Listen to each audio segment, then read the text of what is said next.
I wasn't sure if it was Rude or Rudd. I get both. So. Technically, it's Rude.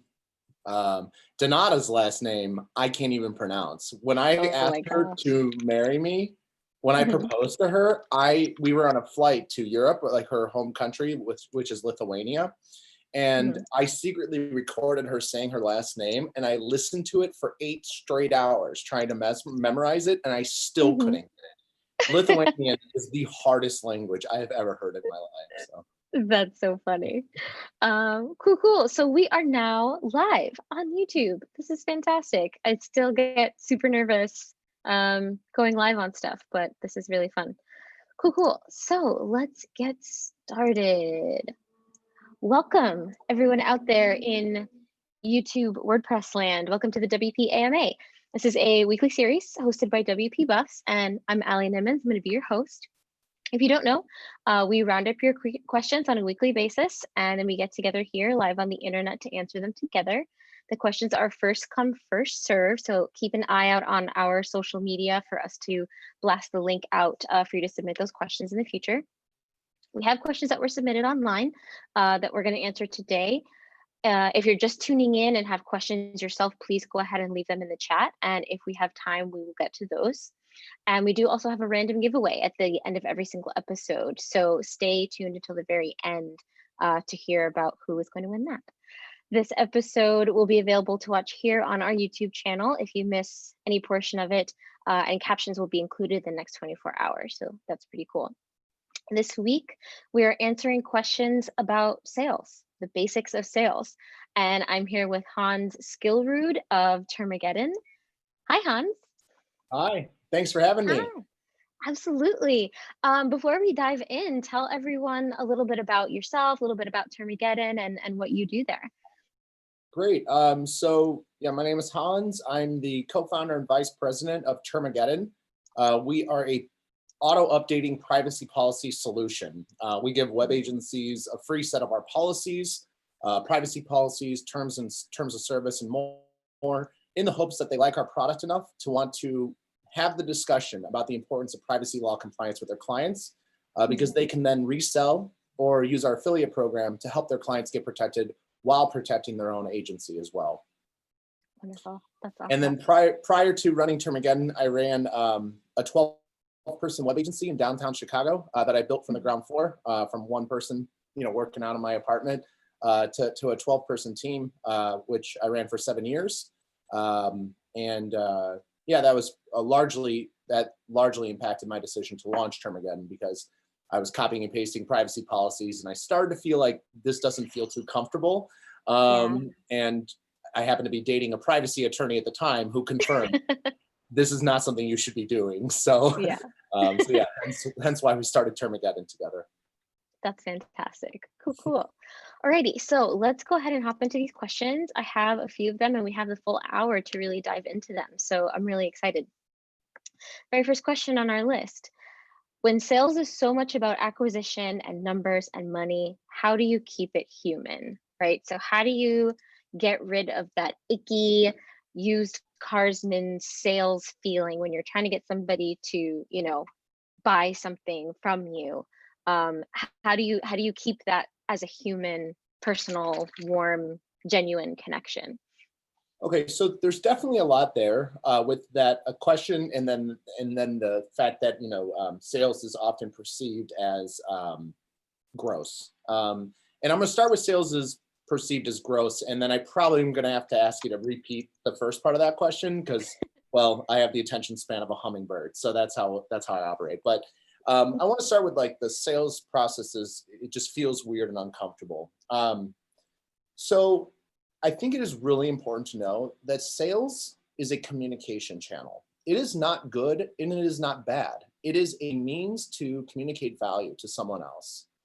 And that is really important to understand, because a lot of people conjure up, icky people trying to take advantage of other people. And what I always say is that sales is neither good nor bad. It is you, the human, that is using the channel of sales to do good or bad. And when I was working at Groupon, I was one of the first employees there. I was managing a sales team of about 100 people. Like, I firmly believed in the Groupon model back then. Not so much anymore, hence why I left and started my own company to help small businesses. But I would always say, it's sales that is not good or bad. It is the person that is good or bad. And I only hire good people. And I think it's really important to understand that sales is your ability to help understand what someone on the other end of the phone call or on the other side of a table, it's helping you understand what they are looking for in a solution and also what they may not know. And assuming you're a good person, and I'm going to run under that assumption for anyone listening to this, and just because I've been a part of the WordPress community to know that it's like 99.9% great people trying to do great things. I agree. Remind yourself that you're out to help someone. And that's probably why you got into the business in the first place.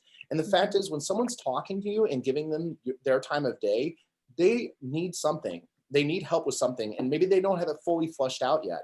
How many times have people gone to you and said, I want the best looking website in the world? When you ultimately ask enough questions and realize, okay, no, you want a high converting website. You want a website that drives leads. You just thought in your head that the best way to do it is have the best prettiest website in the world. Well, if we put all of your budget to building the prettiest website in the world, where's the budget to bring the traffic to that website to see the prettiest website in the world? And it's little things like that, which is why I share my thoughts on sales is extremely important. And when you believe in what you're doing to help others, you need to just you need to build that internal confidence to realize I am helping businesses save tons of money and like make their business operations more efficient or driving more traffic to their website. Whatever your goal is to help a company, it's all about understanding what the person thinks they need and making sure you diagnose it correctly and give them the right solution to it. And sales is the only thing that can do that. Marketing is great. I mean, I'm a huge advocate for marketing too. But marketing is when people find a website, organically, they're already on a mission, and chances are they know exactly what they want and they're just going for it. They buy their product through the store and they move forward. But sales is a necessary feature of many business models, because that exchange, helping people realize what they actually need versus what they may not, versus what they may think they need, is extremely important. So I would say whenever you have that icky feeling or like, oh, sales feels weird or gross, remind yourself that you're a good human being trying to do good and trying to help someone out. And what your job should be in sales is to listen. Listen to what the other person has to say and ask questions to help understand their need. Because so often in so many industries do we find people that think they know what they need, but they don't. Both of my parents are physicians, and ever since the internet became a thing, patients would come to them saying, this is my symptoms, this is what I want to have subscribed to me.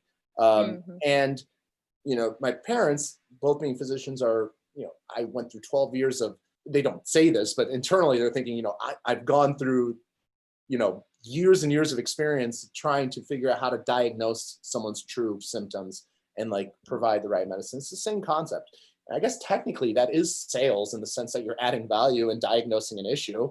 It's a little bit more direct. I mean, it's like, you have to take this, but I'm venturing away too quickly here. I think that's my main message around the icky part, which is just stay focused on, remind yourself that you're a good person trying to do good things. And sales is just asking questions and listening and understanding where someone coming from in their path on what they think they need, and help guide them along. And assuming you're doing that under the pretense of wanting to do right for the world, you're going to do great things.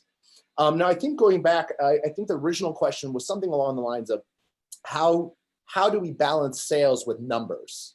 Is that right? So I think there's a fork in the road I'd put in immediately, which is, are you running your own business, or are you saying you're a salesperson with a quota that you must hit? Because I think those are two very... Oh, we lost you a little bit there. Looks like you're frozen. Let's see here. Are you still there? Your video is frozen and I cannot hear you anymore, but that's okay. Let's see. I might need to quit a few things. So the joys of live streaming. Ah, you're Hey, back. hey, Alrighty. nothing like a God little bless technical Zoom. difficulty, right? It, it wouldn't be a live stream if there wasn't some technical That's right. difficulty. That's right. So I was heading into the first part of the question. Is that okay? Hmm. Yeah. Okay. So I think the first part of the question was discussing, how do I balance out trying to provide good solutions with a quota or like meeting financial targets? Hmm. And I think if there's a fork in the road, one, are you the owner operator and you're doing sales? Or two, are you like an employee who has a quota and a set limit?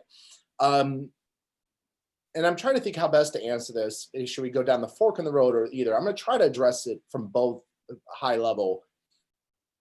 I think you have to make a decision on what do Hmm. you value more, your integrity and honesty, or these artificial numbers that have been brought to you by an employer or that you've made up for yourself.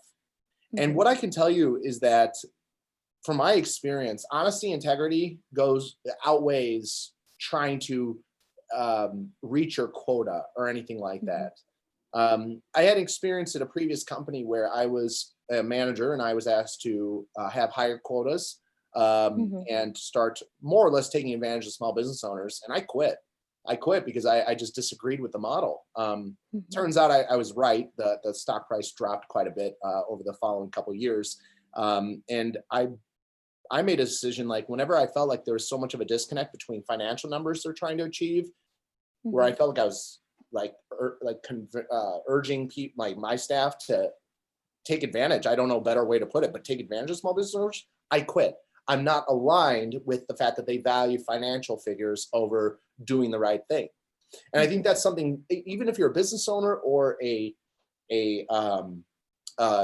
employed and you have a quota, you have the ability to make the decision on what's right as a human being. And Hmm. if quotas are out, if your financial goals are not aligned with how you're presenting yourself in terms of trying to truly help people, then I think the problem is not sales. I think the problem is a disconnect with financial targets and what you're trying to achieve.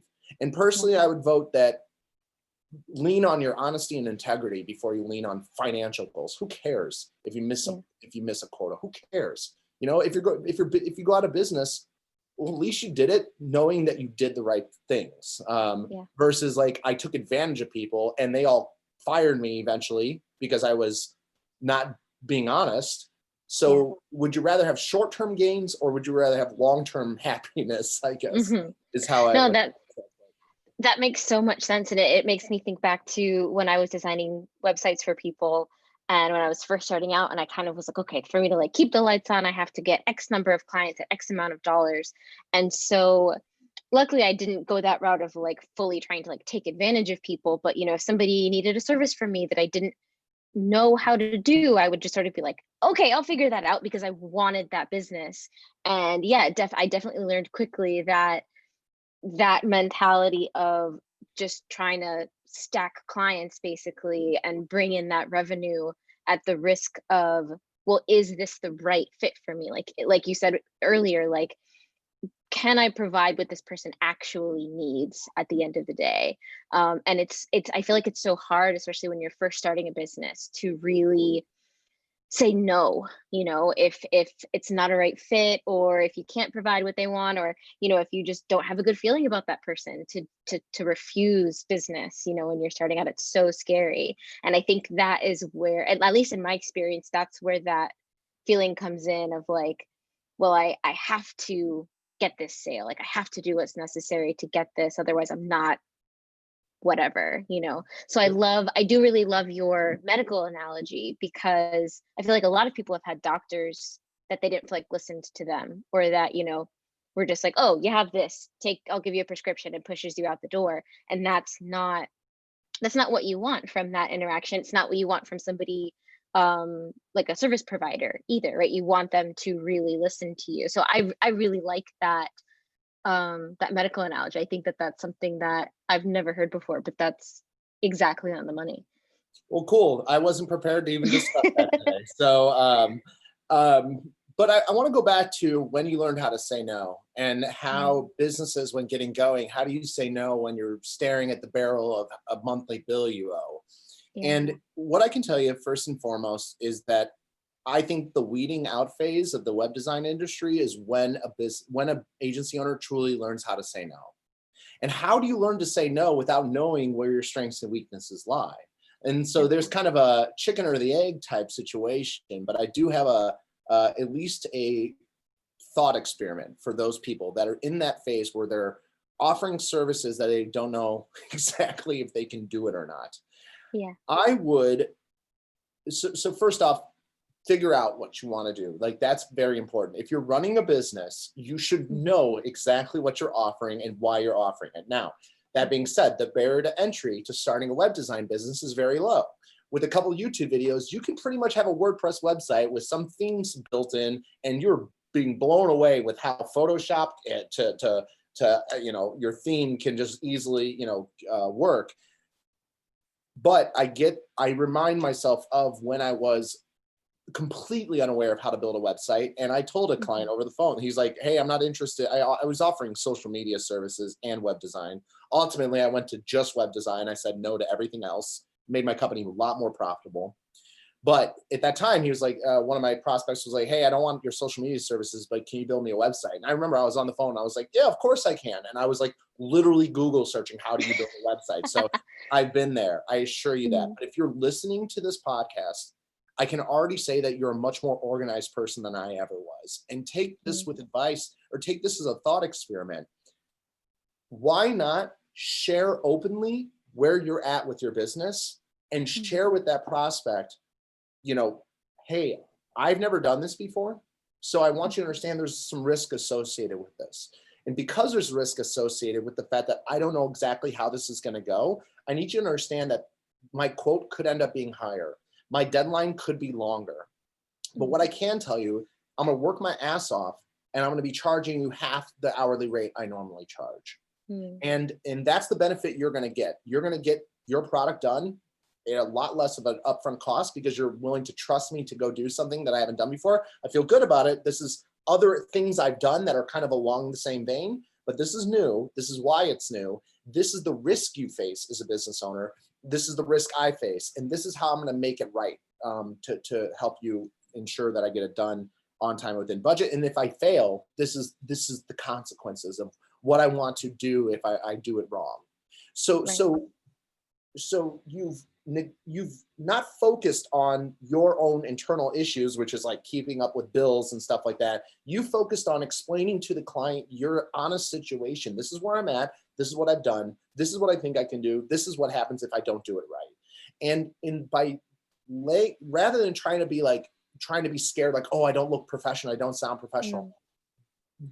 that is artificial. That is just made up in your head, that you're like, your ego is getting in the way of just wanting to like not overstep your bounds and look unprofessional. Trust me, small business owners especially, they know what it's like to get going with the business. And if you're open and honest with them, and they respond positively to that, then it sounds like you found Mhm. a great prospect to work with. Now imagine being open and honest and the person says, no, if you don't get this done right, we're going to have issues. Talk Yeah. about a great reason not to work with that prospect. And as Mhm. scary as it may think, like, oh, I'm going to lose this deal because I'm not going to be able to pay my bills, there will be other opportunities that always come. Like, that's the industry that we're in, Mhm. especially if you have some clients that you've built good relationships with. Yeah. So there lies sales. Everything I just said was sales. You're Mhm. communicating value. You're communicating where you're not valuable, but it's still open and honest dialogue, and it sets the relationship up on the right foundation to work long term. So Yeah. that would be my thoughts. I love that. That's all so helpful. All Cool. right, let's dive into the next question. So what we got is, I'd love to learn what Hans thinks about initial sales versus customer retention over time, like for maintenance plans, subscription services, etc. How do they differ? What do you do to get a new customer versus keep a customer over time? Okay, so um, I think this is coming from The Office, which is a TV sitcom. But I remember Ryan in The Office went to business school, and he says Hmm. it is 10 times more expensive to take on a new client than to maintain an existing client.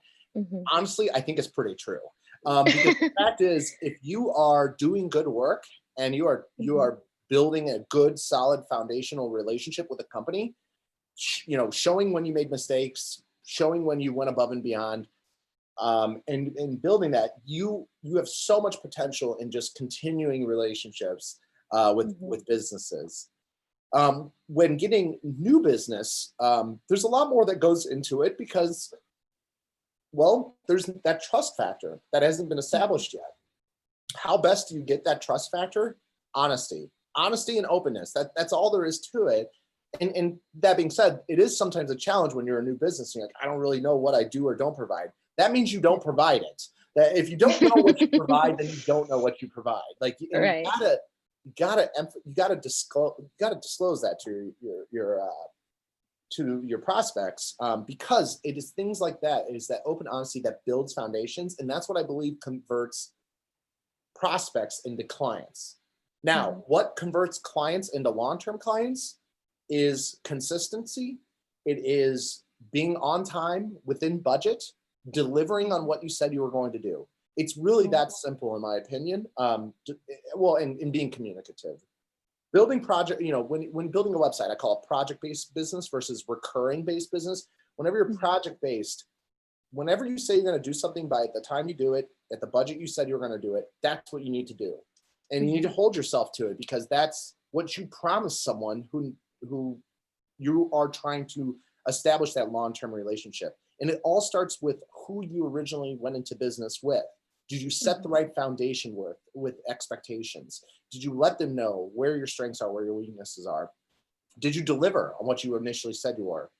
So when taking on prospects, you have to earn trust. When maintaining clients, you have to retain trust.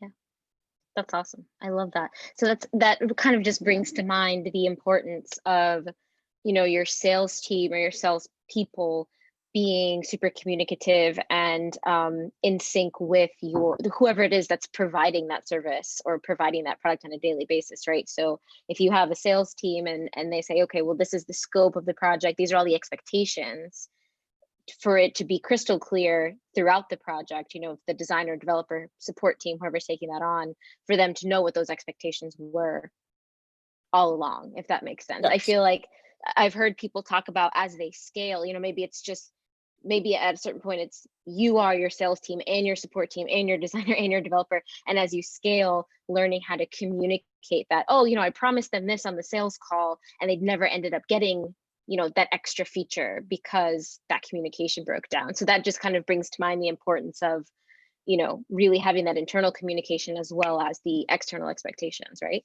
Yes. Well, and what that is, that example right there is the disconnect in the operating procedures. Yeah. So that is when you've expanded. So when you are running your own show, that's when I'm assuming you are still figuring out what your company is, what do you offer, what do you not offer. But I feel like once you have a salesperson, especially in a web agency, you know what you're doing. You know what you're doing and what you're not doing. So when you have a salesperson that has worked out a deal and forgot a detail, that sounds, and that wasn't passed off correctly, that sounds like an operational procedure issue, where within sales to discovery to deployment there's data loss. And I would say that's something internally the team should get together. After every single website launch, we would debrief everyone involved in the team, from sales all the way to QA deployment team. And we would discuss what's all the good stuff and what's all the bad stuff, and how do we improve our operating procedures from there. And I'd be more than happy to jump in on an operating procedures call. But I feel like for most people probably listening to this, if you're in that one person stage company, you are the salesperson, you are the department. So if you forgot a detail, well, then you need to take better notes, I think, in general. So certainly. Cool. Let's go on to the next one. We all want to grow in sales and revenue, but how do you filter customers? Oh, we actually kind of answered this one. How do you filter customers that may not be your ideal client or worth the sale, trying to follow the renowned 80-20 rule? So we kind of already talked about that, especially in that very first question we talked through. So maybe let's kind of focus in on that 80-20 rule. That's something that I've heard before, but I couldn't tell you what that means. So is there anything in that question that brings something new to mind? And can we go over what that 80/20 rule is for anyone watching who may not know? Sure. So I call it my red flag. What did I call it? My red flag report or red flag list. It was something with red flag in it. And basically, it was a collection of questions that I would make sure to ask whenever talking with a prospect to understand, is this prospect ready for what they want? Yeah. So when someone comes to me and says, hey, I want to build the next Uber, but for picking up dog poop in people's neighborhoods, which I kid you not, I have had 6 separate conversations with 6 separate people back when I was running my agency. 6 separate Wow. people wanted to create an Uber for dog poop. Wow. Uh, and some of my red flag questions, I still remember them. You know, what is your budget? Have you like how long have you been running your business? What is your strategy for marketing your startup idea after we launch your website? If they don't have one, hint, hint, that's a red flag, because a lot of people think that once they have if a lot of people run into the mindset, if I build it, they will come. That's not necessarily true. There's kind of like an ocean's worth of websites out there and applications out there. So, Yeah. you know, what's your marketing strategy? What is your budget? You know, how long have you been doing this? What's your background?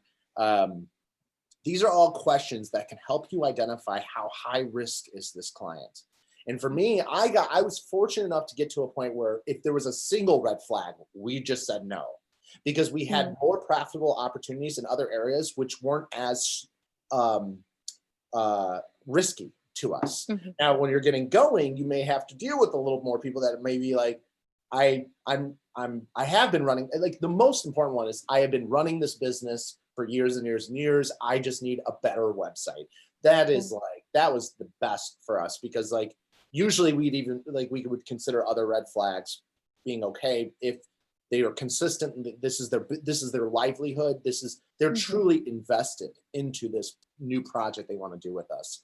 So I would say the red flag report is one thing you would want to develop yourself and figure out, what are the questions I need to ask, which is sales. What are the questions I need to ask to understand, are they a good fit for us just as much as are they a good fit for me?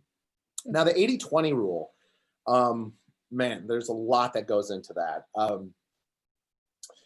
A lot of agencies, myself included, were able to expand because they would take on a new contract that maybe pushed the boundaries of our capabilities. Like they were right in the fringe of our capabilities. Maybe it was an application project or something like that. That was in PHP, so we're familiar enough because we customize WordPress themes so much. But you know, it's a WordPress website with a PHP application. And the PHP app, we've always been wanting to do it, but we wanted to get more involved in it. But the recurring revenue that would come from a project that big was incentive enough for us to invest into like having people join our company and help lead us into managing that account very well. Very quickly, you can find yourself when new opportunities present themselves, because you're not working with red flags anymore that are taking up all your time. Because you've said no to the red flags, more opportunities have opened up. And because of that, you may find yourself talking with a prospect, which would take up 80% of the hours your staff or yourself have in a given month. And there's pros and cons to that. There really are. And when you're dealing with a prospect that could be 80% of your business, you need to understand that your business model is pretty much completely reliant on their success. And that's a very important thing to take into consideration before ever taking on a project that is so much bigger than any other project you've done, especially on a recurring basis. So I think agencies can avoid, I'm going to speak to the web agency community, obviously, because I think that's what most people are who are listening. But you know, 80/20 happens when you take on work that will bring, where you know it's going to be like, this is going to become a significant part of our business. And every now and then you have a client that just grows and grows and grows and becomes it naturally. But either way, if you structure if you learn how to say no, you might actually find yourself saying no to big projects, because maybe you found your niche turning small business websites, you know, charging a few grand and then a monthly maintenance fee. And you can turn over websites in like 2 weeks or something like that. So when you have a model like that, which is more quantity based and you want to service as many people as possible, you don't have to be as concerned about that 80-20 rule. But if you're more of a custom shop where, hey, if you come in with a project, we're going to listen to it no matter what, and we're going to quote it out and go from there, you are much more susceptible to that 80-20 rule, in my opinion. And you just need to remind yourself the fact that the moment you take on a project that takes up the majority of your revenue, the more risky your model is, because you're more reliant on a third-party company doing their operations and being profitable enough to pay you for your services. So just remind yourself of that fact. I think you can control to a large degree that 80-20 rule by controlling who you say yes to in business. That's awesome. I love that. Cool. Alrighty, next one. Oh, this is a really good one. In doing sales, do you like to discuss price up front? I found that discussing price in the first meeting leads to better success. If you agree, what is your input on offering discounts or not offering discounts to quote unquote close the deal? So I mean, I know I've had lots of conversations with people about the pros and cons of like having your prices right up front, like on your website, super clear, or not divulging prices until you've like had a conversation with somebody. So I feel like there's a lot in there as far as like the timing of prices. So I'll let you dive in there. Great. So pricing, when to disclose pricing is the reason why there isn't an answer to that question readily available for agencies. If there was an answer to that question, we'd all know the answer and we'd operate under the same umbrella. There isn't an answer to the question. And that usually whenever there's an answer to a question, I think it's really important as a society, basically at this point in time, that you need to remember that there's pros and cons. If there isn't an answer, then there's probably conflicting ideals or thoughts. And that means that there's pros and cons to each. So my agency, we would not openly disclose pricing because we were more of a boutique agency that would take on projects regardless of their scale. I mean, if it was way too small of a budget or way too big of a budget, we would say no. But our range was like 5K to 180K, I think, like a year. So like we had a range there. And I believe you need to take that into account, how you want to run your business with how you disclose pricing. Because when someone say, hey, I've had this idea, I've had it for 6 months, I gotta know, like roughly, what do you think? Ballpark me. With us, we couldn't ballpark because we were customized, but it's all about explaining the pros and cons. That it's all about that open honesty I've been mentioning. So what we would say from our angle, pricing was not our strength. We were very expensive compared to other agencies. So what we would say is, the pro to someone sharing you pricing is it feels good and you can, get going right away and you feel a lot more secure about like, what's this all going to cost me? And there's a lot of benefit in when a company is a good fit with you and they do one thing and they do one thing really well, they should be disclosing pricing. The way we work is we're an agency. We take on work based off what your needs are. And we would be doing you a disservice by telling you a price or even a range at this point in time, because we have yet to really talk about as a team and identify everything that would go into the project. So you need to, to the client prospect, we would say, we will work on getting you a price. Sometimes we would charge to just give them a price, and it worked and it was respected by a lot of people, hence not a red flag. But we did not disclose price openly because we felt like if disclosing price this early on in a relationship it's just risky. It's too high risk for the model we were running, which is we don't know until we know how long it's going to take. And it's all about just if you're on my side, which is like, don't disclose a price until you know exactly what you're going to get into. Then you want to explain the benefits of why not sharing a price is important given their needs and given how we work. If you are more of a model where you are using price as a strategic advantage to like getting deals, then sure, share your price up front, explain why you're able to share your price up front, saying, look, what you need is exactly what we do. We've been doing it for 15 years. I know that this is exactly, and maybe you explain how you're able to come to your price, and then you can share your price. So in conclusion, when sharing your price, whether or not to share your price in an initial prospect meeting is up to how you run your own agency. Do you have more of a wide range, more of a comfort level, kind of doing things at a wider budget range? Or are you refined and you know exactly what you're doing and how you do it? But what I can tell you is the wrong way to do it is to be a wide range agency saying, I'll take on anything, and then just throwing out a price to a prospect that has a project that always is unique. Does that make sense? Yeah, So there's absolutely. two right ways to do it. There's one wrong way to do it. Sounds good. And then, so the second part of that question was, what is your input on offering discounts or not offering discounts to close a deal? Which I feel like I feel like I can predict what you're going to say there. I would. I'm wondering if I want to hear your prediction or if I should share my thoughts. How about I share my thoughts, but you tell me then after what your prediction was. Okay. So I would offer discounts on economies of scale.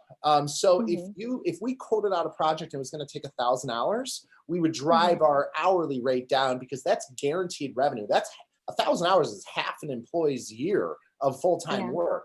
So we were able to we drove down pricing based on how many hours are they guaranteeing us. And that is probably, I want to almost say that's probably my main recommendation, because if you just start discounting because you want to hit your month end or something like that, correct me if you think I'm wrong here, Allie, but I feel like whenever you discount a website, especially if you quote things on hourly, like on your time, you're billing for your time, eventually that client will be passed off to your staff and they'll be doing all the work. And all of a sudden, when things get a little tight and you have another prospect in the works who's paying full price, sometimes those people get a little bit more priority when you're making 50 cents to the dollar on something you promised in the past. So I would say charge what you are worth and do not discount it unless the person is offering like a lot of hours guaranteed. And then you can have a discussion. Yeah, that's pretty much what I thought you were going to say. TLDR, no, don't discount purely to close the deal. I definitely agree that there's kind of like, the idea of like bulk discounts, or, the larger the project, you can kind of, that definitely makes sense to me. But that was definitely one of my red flags, where if I had a conversation with somebody and it seemed to be going really well, and then we get to the pricing and they were like, no, that's too much.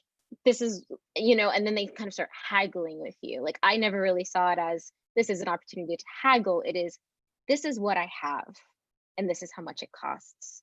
And that's sort of it, because to me, that was then opening up this concept of devaluing what it was that they were getting, and devaluing me and devaluing my time. And I always thought, like, I would rather charge a little bit more and have this person really think like, I am, because we have this concept, right, of, it's not always true, but we have this concept, I guess, particularly in the West, I think probably, where if something costs more, it's better, right? Like, we tend to kind of believe that whether or not it's true. And I wanted to make sure that by me, if I discounted, that makes it seem like whatever I'm providing is not as good, or is not, I'm blabbing. This is not my time to talk about myself, but that's kind of where I would go with that. Yeah. And yeah, so I always thought that discounting for the sake of closing a deal, for the sake of getting that yes, was not a good idea. So yeah, I hoped and I thought that you might agree with that. I love that outlook. I really do. I think that's the way to go. And talk about a red flag. There is a red flag award right there. Whenever someone's haggling you on how to run your business, that is, boy, is that high risk. And it's as painful as it is to say goodbye to a 20K project.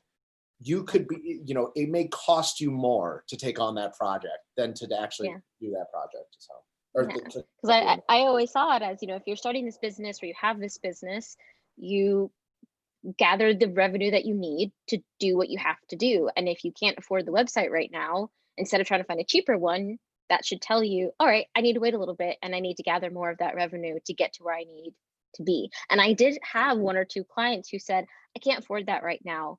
Can I call you in 6 months? Yep. And they did, and it worked out and it was great. And I think that that's I always kept that with me, as a standard, but also as a consumer of other people's businesses. That's the way that I like to be treated, and that's the way I decided to treat other people moving forward. So yeah, not a fan of discounts over here. What good? I love it. And I think one thing to like talk about sales and how it relates to standing your ground and not discounting yourself Mm, is that I really liked to create. I'd show my prospect all 4 phases of what they're going to go through: discovery, design, development, deployment, and mhm, everything that I've laid out within those sections. So discovery, this is what we're going to do for content, this is what we're going to do for SEO structuring, this is what we're going to do for site mapping. And sometimes I'd even say after discovery, we're going to re-quote because you don't know yet mm, what you completely need, and we're going to yeah. charge you for figuring that out because that's our time that we're investing into you. And you'd be shocked how many people say yes to discovery. And real quick, I got to give this little sales tidbit. Charging for discovery is something we should consider doing, especially when a client doesn't know exactly what they want, because they are leaning on your expertise to provide them insights into what they want. Now, when you say you charge for discovery, a lot of people, I'm out.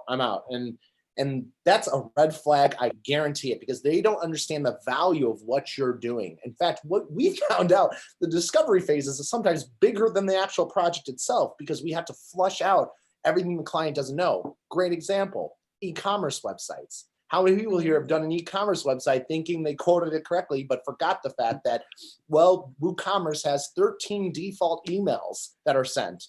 Did you include styling those emails? What about handling taxes and shipping? What about policies, Termaggedon? You know, these are great things that you can flush out before ever going into the design phase, before ever going into the development phase. And what I would always say to prospects is like, look, with this discovery phase, you are going to get a blueprint to exactly how your website or application will need to be built.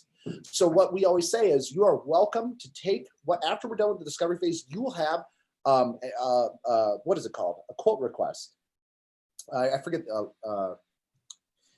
Basically, you will have a blueprint to exactly what you need, and you can take this blueprint and send it to any agency in this world Mm, and ask them to quote out the remainder of the project. We actually had people that did that. They paid us like $5,000 for discovery, and we gave them the quote, and they're like, all right, we're going to shop this. And most stayed with us, but some were like, thank you so much for the discovery. We're actually going to go take this and work with another company who's quoted it out based off everything you've listed. And they thanked us for organizing their own thoughts and putting it together. I'm really mm. going on a tear here with that. No, I love that. Whenever presenting quotes to clients, I would break things down on a discovery, design, development, deployment phase, so they could see everything that goes into a website. A website at its foundation is the tip of the iceberg. You want to provide users minimal effort that they need to put in to understand what you do, why you do it, and how to inquire for business. It's the tip of the iceberg. Everything behind the scenes is what the prospect is also paying for. But because prospects come to you for a new website, they don't necessarily know everything that goes on behind the scenes to get a good website up and running. So it's your job to educate them, and that's sales. I mean, that's education. That's extremely important. So I would increase transparency by line iteming things so I could explain to them why we came to the price that we came to. Yeah, I love that. Setting expectations, making everything transparent makes total sense. And think about Or when in the discovery phase, if turns how many times have I created like a lead generating website and it turns out, oh yeah, by the way, we want SEO. mm, We want SEO. Okay, great. So by identifying that in the discovery phase, if they approve to a project, and then in the discovery phase, oh, there's this whole other side of what they're envisioning that they didn't even realize they needed to bring up, figured out in the discovery phase, and they are a lot happier knowing, okay, yeah, it wasn't discussed here. It wasn't discussed here at all. That's why the quote just increased in the discovery phase, yeah. because you requested something that was never discussed prior. So Fantastic. I could listen to you talk about this all day. You're like lit up. Like I've never seen somebody just beaming from ear to ear when talking about sales. Like I could listen to you talk all day. it's Uh, therapeutic for me. So Wonderful. it matters so much that like I could help other agency owners, because I know I would not take the time to listen to a podcast, and there was my biggest mistake. So I'm already preaching to the crowd of people like, anyone's still listening to it, I'm so proud of you for just taking the time to be organized and not like me Yeah. in my first couple years. And So this will live on our YouTube channel indefinitely. good, So hopefully we'll have tons of people visiting this over time. good. So this next question looks kind of like about booking, which we haven't really talked about very much. The question is, I'd like to know how you keep a high sales call show up rate, meaning having as many people as possible show up for calls compared to the number who booked. For example, 50 booked, 40 showed up, 80% show up rate. How could we make that 90%? So unfortunately, I'm not going to be able to relate too much to that objective because Mm, that sounds very quantity-based business model, which is a perfectly great agency model. I'm not discrediting it. That's amazing. If you're managing mhm, sales on a quantity basis, we were more of a one-on relationship type basis where we used a sales CRM to manage our relationships mhm. and follow up and just keep keep in touch with the few prospects that we had. So I can't unfortunately relate to their situation. Sounds like they're getting lots of leads, and Mhm. maybe there's so many that there's just they're able to see that they're losing leads before they even get on a phone call. I mean, in my honest opinion, I feel like those are most likely red flags. People who can't even make Mhm. a phone call, like an initial prospect phone call. I would say you're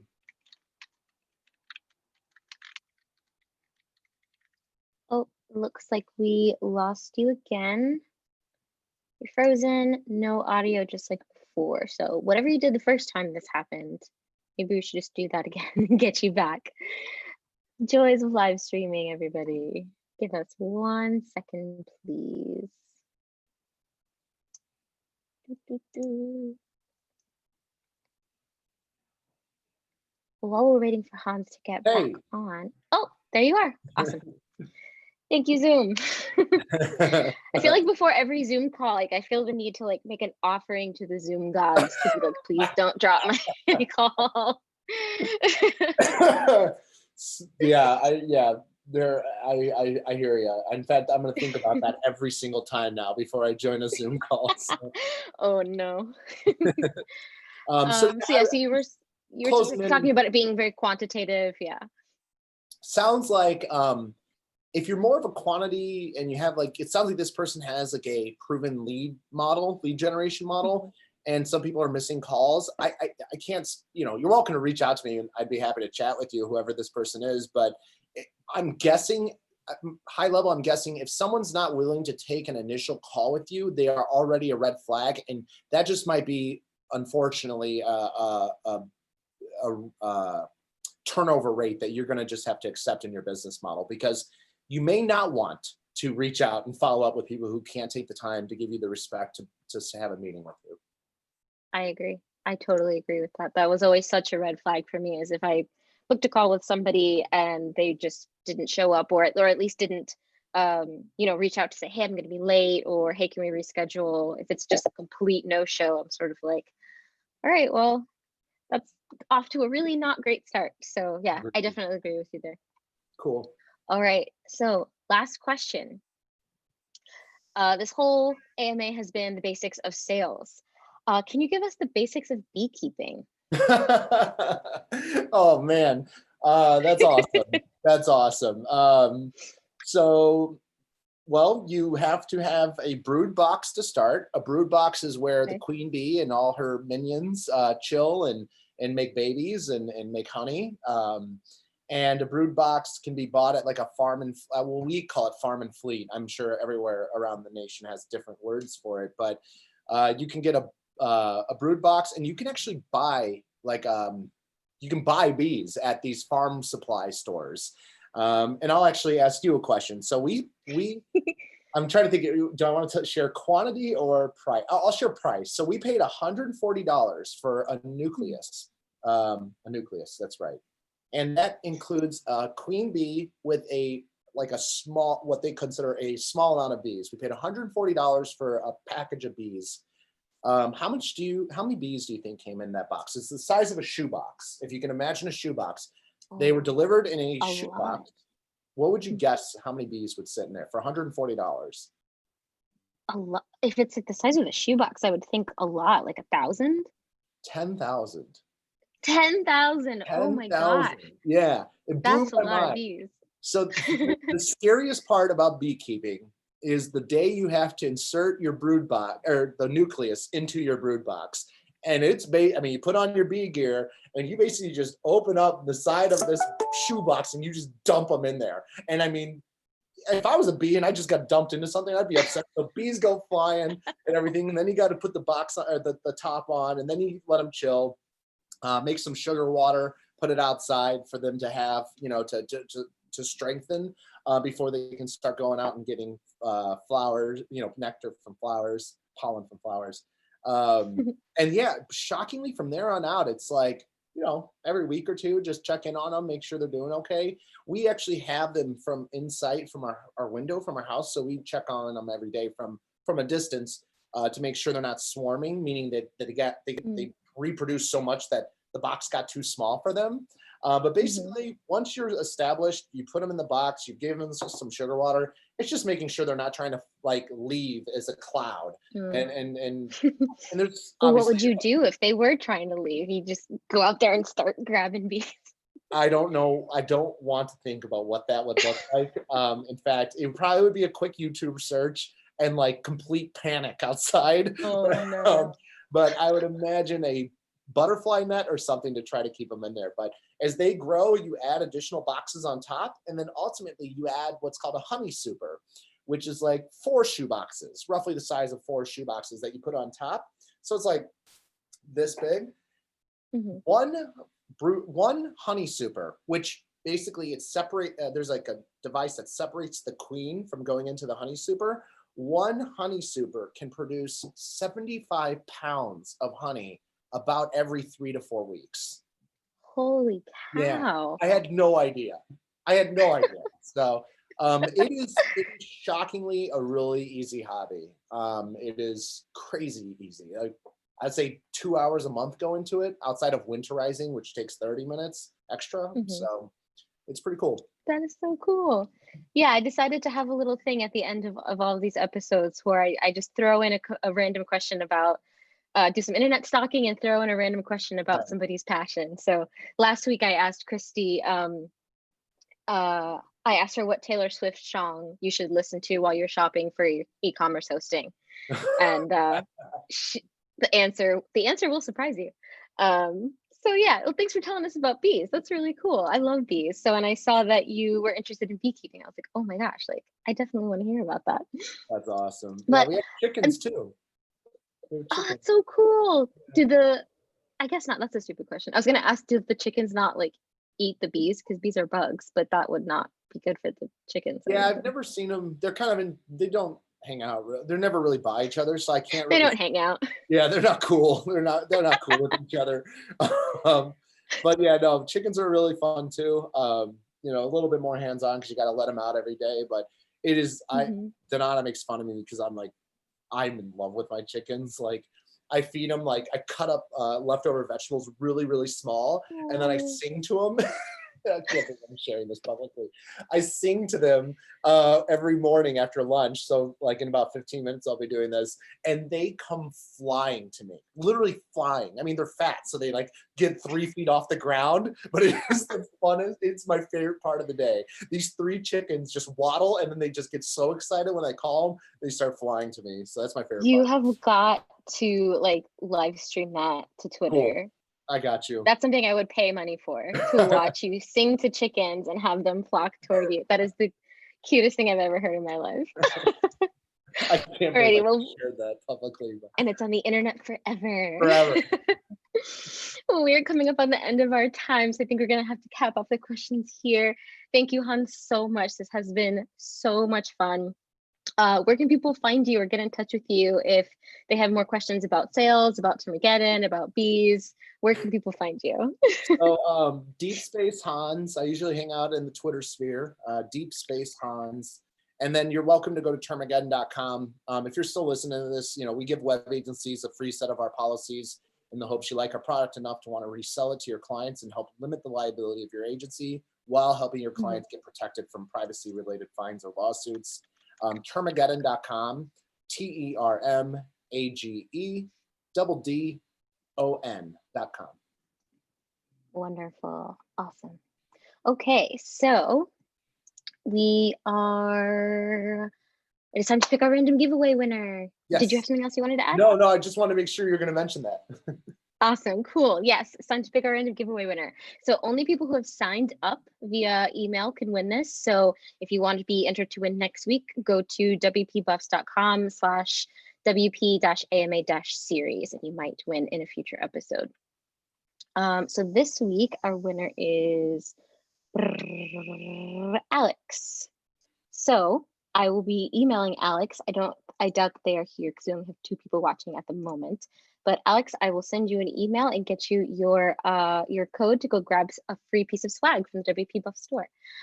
Alrighty, everyone. So, like I said, make sure you go to the landing page, sign up. If you are signed up with us, you get early access to the next speaker. That next speaker will be announced within 48 hours, and then after that, on our social media platform. So if you're signed up, you get early access to the form link to ask your questions. So your questions will come up first. And you're automatically entered to win a prize when you're signed up. This episode, like I said, will be available to watch here on YouTube, and we're going to be adding captions just in case you need them. To find out more about us, go to wpbuffs.com or find us on social media, Facebook, Instagram, LinkedIn, Twitter, all that fun stuff. Fantastic. Alrighty, Hans, thank you so much for being here with us today. And I will actually be seeing you in just a few weeks at the WPAMA Virtual Summit. So I'm really excited for that. If you're curious about that and you want to hear more from Hans, go to WPMR.com and sign up for that free summit as well. So we'll say goodbye for today. That's all, folks. Have a good one. Thanks for having me, Allie. Thank you so much. Absolutely.